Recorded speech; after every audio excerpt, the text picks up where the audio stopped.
Hola, buenas noches a todos. En este video vamos a informarles en general en qué consiste el sueño. Yo soy el doctor Diego Coronel y también nos acompaña la doctora Gladys Gómez y la doctora Marina Paunero. Y bueno, pues el sueño es un proceso de vital importancia para la salud integral del ser humano. Entonces nosotros pasamos en general una tercera parte de nuestras vidas durmiendo. Y aunque se desconoce con certeza qué es el sueño y por qué lo necesitamos, es importante saber qué funciones tiene y qué es lo que sucede cuando no dormimos bien. Y dentro de las características conductuales del sueño, estamos nosotros acostumbrados que al momento de dormir disminuye nuestro estado de conciencia, así como la reactividad de los estímulos.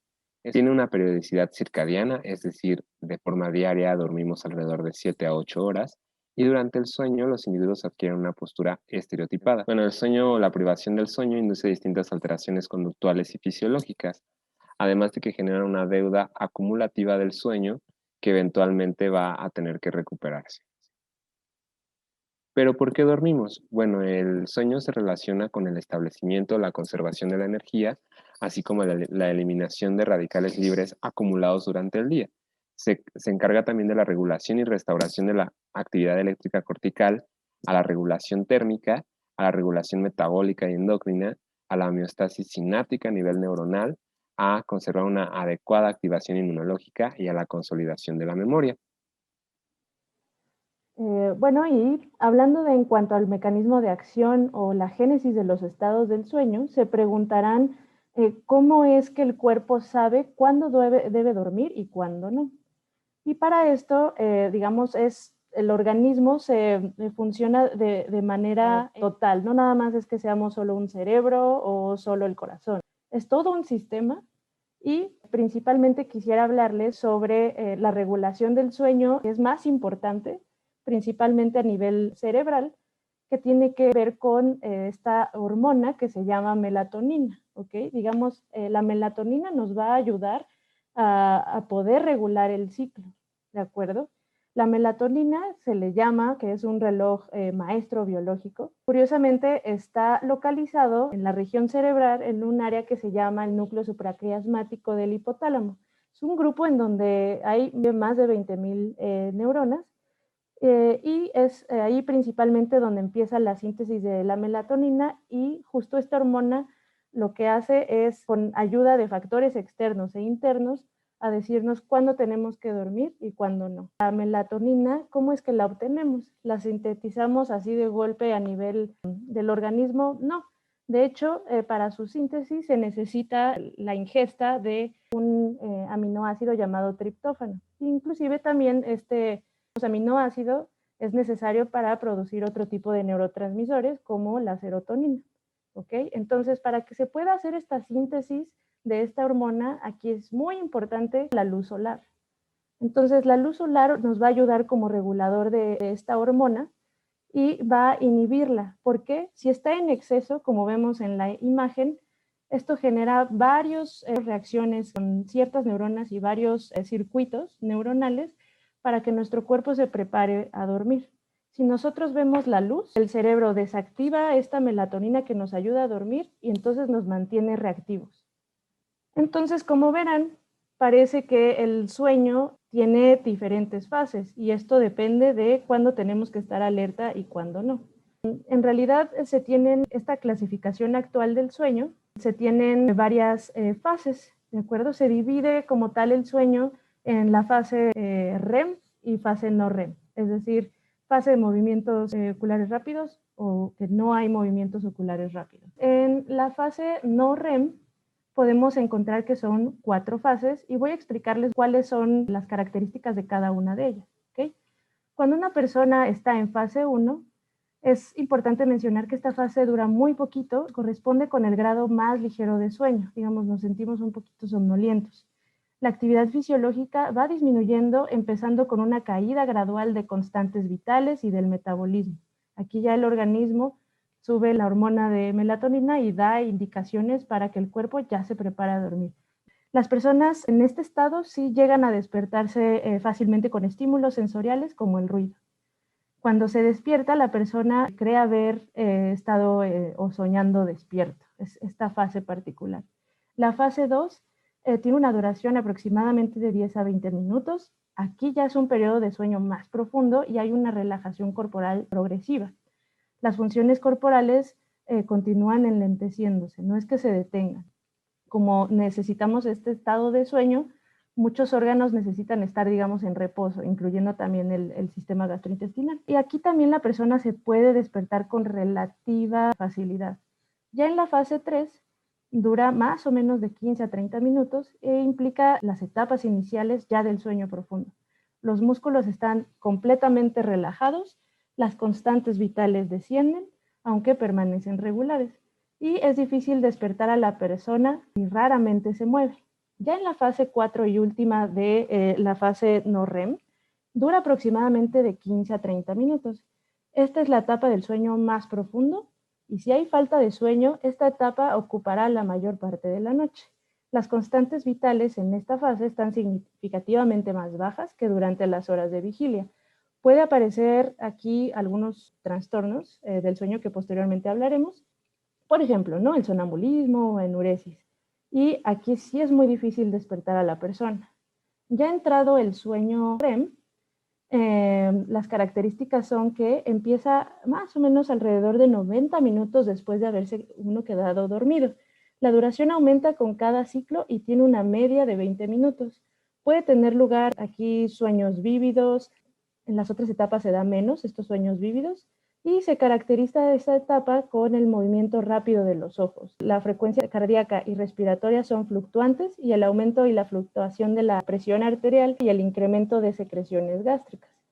Y aquí sí, definitivamente es muy difícil despertar a la persona. Nosotros podemos ver justo estas fases por medio de un estudio llamado polisomnografía, que, digamos, se ponen varios electrodos en diferentes regiones cerebrales. Igual que un electrocardiograma, estamos viendo, digamos, la cuestión eléctrica, pero a nivel cerebral. Entonces, aquí lo que estamos viendo en la parte pues, inferior de la imagen, estas rayitas, digamos, son las ondas que produce el cerebro en cada etapa que ya les mencioné. Entonces, vemos que la etapa 1, pues aquí vemos como unas ondas irregulares cerebrales. En la etapa 2 hay ondas que varían entre voltajes altos y bajos. Y en la etapa 3 la actividad cerebral es más lenta. ¿Cómo nos damos cuenta? Digamos, las ondas son más anchas y más irregulares. Y ya en el sueño REM, la actividad cerebral de esta fase es muy similar a la de la vigilia, pero el organismo está preparado para mantener el sueño, está relajado, digamos, se desactivan parcialmente ciertas funciones, ¿no? Como el ir al baño, la digestión disminuye, etc. Entonces, la regulación del sueño requiere un sistema homeostático y, es decir, una alternancia cíclica. Siempre tiene que haber estos periodos de alerta y sueño. Y esto por medio del ciclo circadiano que ya les hemos comentado. Las estructuras a nivel cerebral son bastantes las que influyen en mantener nuestro sueño de manera normal. Hay muchos que llamamos núcleos en el cerebro que nos ayudan a regular esto por medio también de la melatonina. Pero aquí quisiera mostrarles en la imagen las áreas que están en color rojo, que están señaladas aquí, aumenta su actividad cuando estamos en la fase de sueño MOR. Las estructuras que se encuentran activadas tenemos, por ejemplo, la corteza del cíngulo. La corteza del cíngulo es parte de todo un sistema al que llamamos el límbico y se encarga de varias funciones como la recuperación de la memoria, digamos, de los sucesos que tenemos día a día, la regulación de algunas emociones y también la estructura, digamos, que se activa durante el sueño MOR es un área llamada amígdala. Tiene varias funciones. Lo que nos ayuda es a liberar ciertos neurotransmisores como la noradrenalina y esto nos ayuda, digamos, en momentos de tener que salir corriendo o estar alerta, la amígdala se activa y nos ayuda a defendernos o escapar. Y el hipocampo también se va a encontrar activado y esta área pues también participa en todo este circuito límbico, el cual nos ayuda o digamos es el almacén de nuestras memorias. Y también influye en varias cuestiones, pero principalmente tiene que ver con el mantenimiento o el almacenamiento de la memoria. Y las letras que se encuentran en azul nos hablan las estructuras que disminuyen su actividad durante la fase o el sueño MOR. Las estructuras son el cíngulo posterior, que igualmente tiene que ver con esta cuestión del almacenamiento de memoria, principalmente a corto plazo, y también la corteza prefrontal dorsolateral.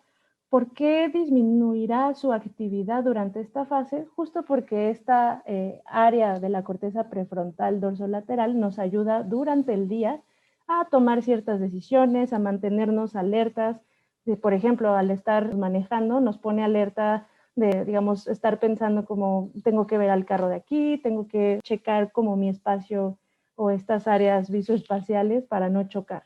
Entonces, durante el sueño, pues no es como tan necesario que se utilice y pues tampoco es necesario tomar como decisiones muy extremas. Por eso probablemente algunos sueños, pues es como dicen, ¿no?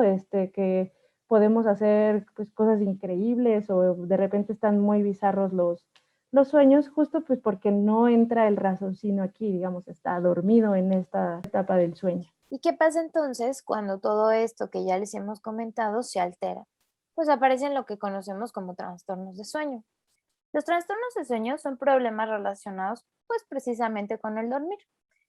Pueden ser ya sea para conciliar el sueño, para permanecer dormido o incluso quedarse dormido en momentos inapropiados, dormir demasiado y tener también conductas anormales durante las fases del sueño. Hasta el 20% de la población mexicana puede llegar a tener algún trastorno de sueño a lo largo de la vida.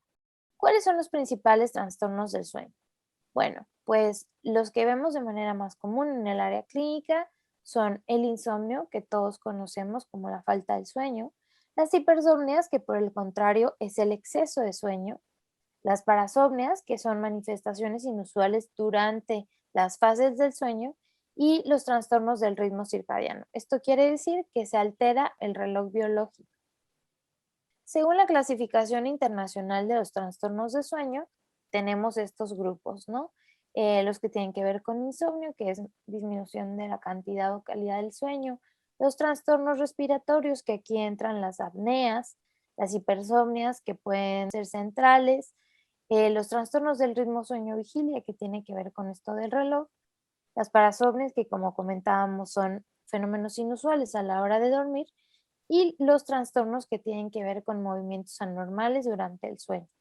Vamos a mencionar algunos de los más comunes. La principal consulta a los médicos que tiene que ver con trastornos del sueño es por insomnio. El insomnio pues se define como la dificultad para el inicio y el mantenimiento del sueño, lo cual altera la calidad y la duración del mismo, ¿no? Entonces, esto da como resultado pues un deterioro en el funcionamiento global de los individuos.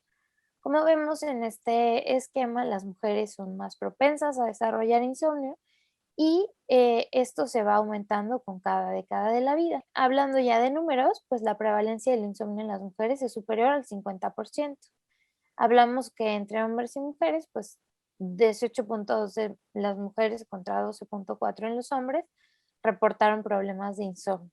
Sin embargo, en los hombres esto les genera una mayor mortalidad, pues la prevalencia incrementa 1.1 veces con cada década. Otro de los trastornos también comunes es el síndrome de apnea obstructiva del sueño. De acuerdo a la Academia Americana de Medicina, este síndrome se define como un trastorno que presenta episodios repetidos de obstrucción total o parcial de la vía aérea superior durante el sueño. Entonces, se da un ciclo de la apnea del sueño, que quiere decir que dormimos, se da la obstrucción, después esto genera un fenómeno de hipoxia, aumenta la presión pleural, se da activación simpática y esto hace que el paciente se despierte de alguna manera sobresaltado para mejorar la ventilación. Obviamente, cuando se dan varios episodios durante una noche, esto genera que la calidad del sueño disminuye. Otro trastorno común, sobre todo en las personas que viajan por avión en viajes transatlánticos o internacionales, es el jet lag. Esto se define como la pérdida temporal de la sincronía en el ciclo circadiano endógeno. Y el medio ambiente también tiene que ver por atravesar al menos 2 zonas horarias. Entonces, sabemos que si viajamos al oeste, pues vamos a avanzar en una fase y esto va a generar somnolencia diurna. Y por el contrario, si viajamos al este, va a haber un retraso de la fase y nos va a generar dificultad para dormir, ¿no? Entonces esto resulta interesante porque pues se disregula el reloj biológico por al menos unas horas y se da un trastorno transitorio del sueño. ¿Por qué dormir es tan importante?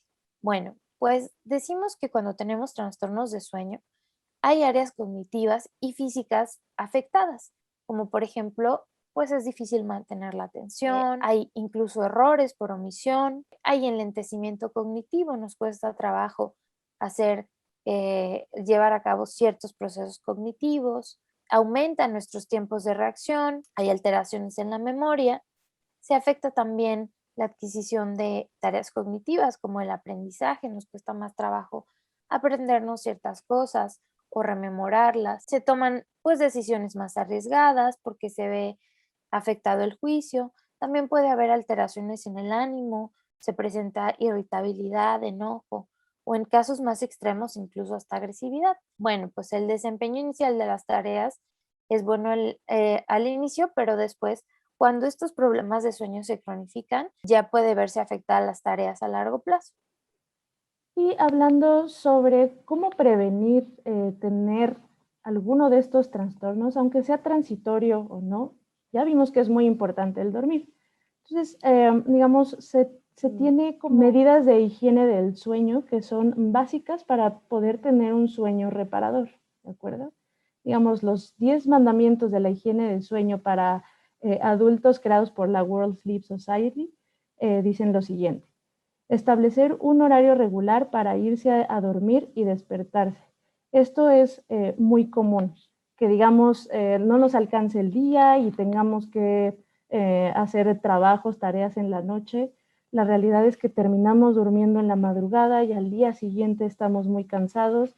El cuerpo necesita estas horas de sueño por todo lo que ya hemos comentado y, digamos, se hace un círculo vicioso, entonces estas horas que no se han repuesto, pues nos van a hacer disfuncionar al día siguiente si no las recuperamos. Por eso a algunas personas, a veces, ¿no? Por las cuestiones de trabajo, hay algunos trabajos que pues sí, o sea, necesitan estar más despiertos en la noche, como los médicos. Si se llega a tener, por ejemplo, la costumbre en las personas de tomar siestas, hay que remarcarle a las personas que no se debe de exceder los 45 minutos de sueño diurno, porque también el dormir demasiado durante el día nos va a afectar el ciclo sueño-vigilia. También es muy importante evitar la ingestión excesiva de alcohol 4 horas antes de acostarse y no fumar.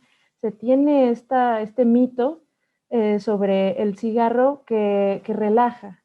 En realidad solo es una sensación de manera de corto plazo, nos da esa sensación de relajarnos, pero lo único que hace, porque la nicotina es activadora, es mantenernos aún más alerta.